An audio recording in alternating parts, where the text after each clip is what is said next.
हिंदी व्याकरण और हिंदी व्याकरण के अंदर आज हम जानकारी प्राप्त करेंगे विशेषण की। विशेषण और विशेषण के प्रकार। पहले हमें विशेषण की परिभाषा क्या है। विशेषण जो शब्द संज्ञा या सर्वनाम की विशेषता, जो शब्द संज्ञा या सर्वनाम की विशेषता, गुण, दोष, अवस्था, परिमाण या संख्या का बोध कराते हैं, उन्हें विशेषण कहते हैं। जैसे टोकरी में मीठे संतरे हैं। टोकरी में मीठे संतरे हैं और संतरे की विशेषता है कि वह मीठे है, इसलिए मीठे यह शब्द विशेषण हो गया। दूसरा उदाहरण देखिए, कविता सुंदर है और कविता की विशेषता है वह सुंदर है, इसलिए सुंदर यह शब्द विशेषण हो गया।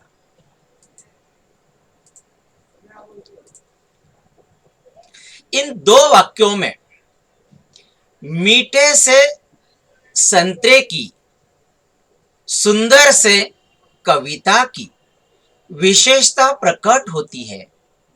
यह मीठे और सुंदर शब्द विशेषण है क्योंकि संज्ञा मीठे और सुंदर की विशेषता बताते हैं।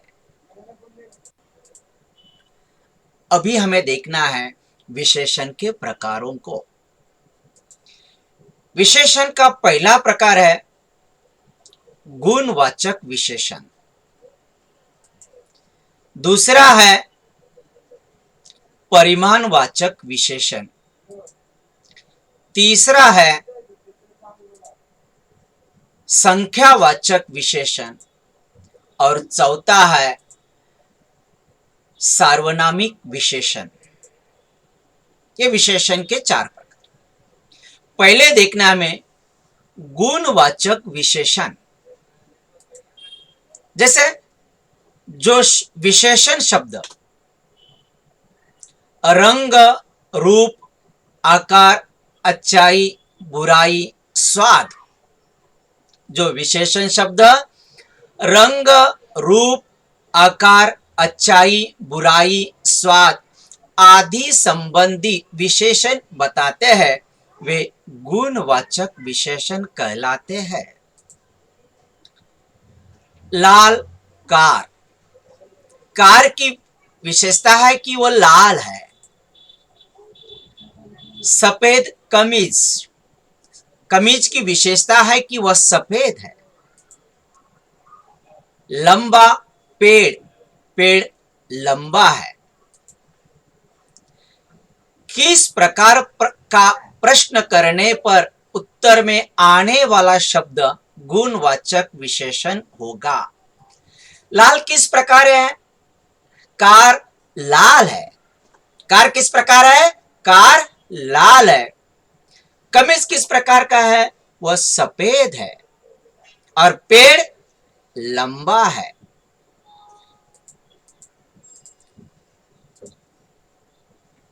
दूसरा परिमाणवाचक विशेषण। माप या तोल, माप या तोल परिमाण संबंधी विशेषता बताने वाले शब्द। माप या तोल परिमाण संबंधी विशेषता बताने वाले शब्द परिमाणवाचक विशेषण कहलाते हैं। जैसे 4 किलो चावल, चावल कितना? 4 किलो तोला है। थोड़ा आटा, आटा कितना? थोड़ा। बहुत पानी, कम तेल, यानी इन वस्तुओं को तोल कर लिया गया है, इसीलिए इसे कहते हैं ना 4 किलो चावल, थोड़ा आटा, बहुत पानी, कम तेल। यानी कितना प्रश्न करने पर उत्तर में आने वाला शब्द, कितना प्रश्न करने पर उत्तर में आने वाला शब्द परिमाणवाचक विशेषण कहते हैं। परिमाणवाचक विशेषण के भी दो भेद हैं। एक है निश्चित परिमाणवाचक विशेषण और दूसरा है अनिश्चित परिमाणवाचक विशेषण। पहले देखना है हमें निश्चित परिमाणवाचक विशेषण। जिस विशेषण शब्द से निश्चित परिमाण का बोध हो उसे निश्चित परिमाणवाचक विशेषण कहते हैं। 4 किलो चावल, चावल कितना? 4 किलो, यानी निश्चित है।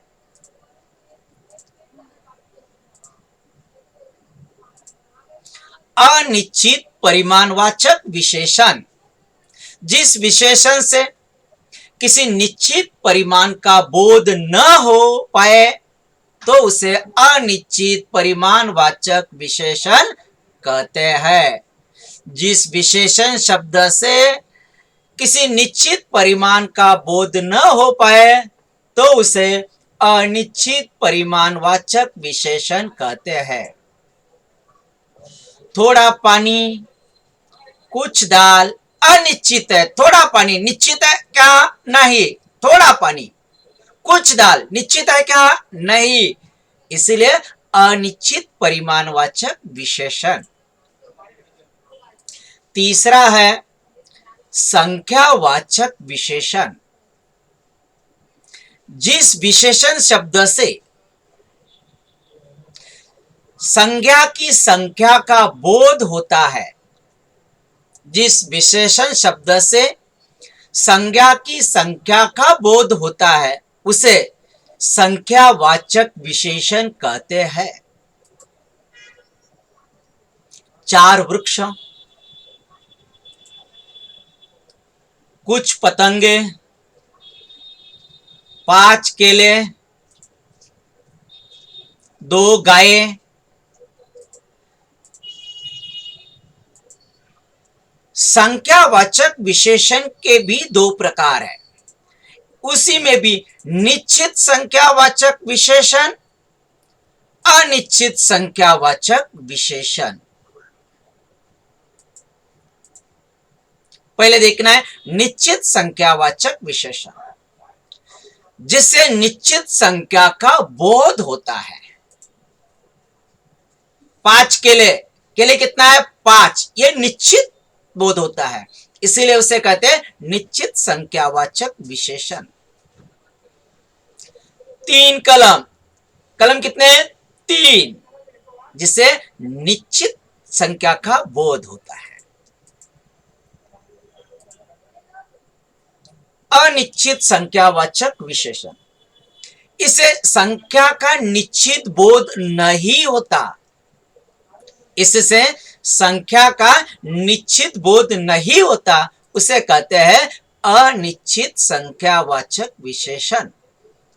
कुछ पतंगे, कितने पतंगे? कुछ पतंगे, यानी निश्चित संख्या नहीं, कुछ पतंगे। कई दर्शक, कितने दर्शक? इसकी जानकारी नहीं मिलती। कई दर्शक यानी अनिश्चित संख्या है। संज्ञा के पहले कितना लगाने पर जो उत्तर प्राप्त होता है वह संख्यावाचक विशेषण होता है। यानी कितने पतंग, कितने दर्शक, कितने केले, इससे कितने कमीज, इससे पता चलता है यह संख्यावाचक विशेषण है। सार्वनामिक विशेषण, जिस सर्वनाम शब्द का प्रयोग विशेषण के रूप में होता है उसे सार्वनामिक विशेषण कहते हैं।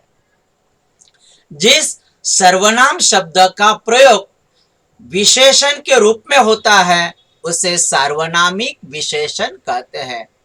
वह बालक, वह पुस्तक संज्ञा के पहले कौन सा लगाने से जो उत्तर प्राप्त होता है वह सार्वनामिक विशेषण होता है। कौन सा बालक, वह बालक। कौन सा पुस्तक, वह पुस्तक। क्या इसे कहते हैं सार्वनामिक विशेषण।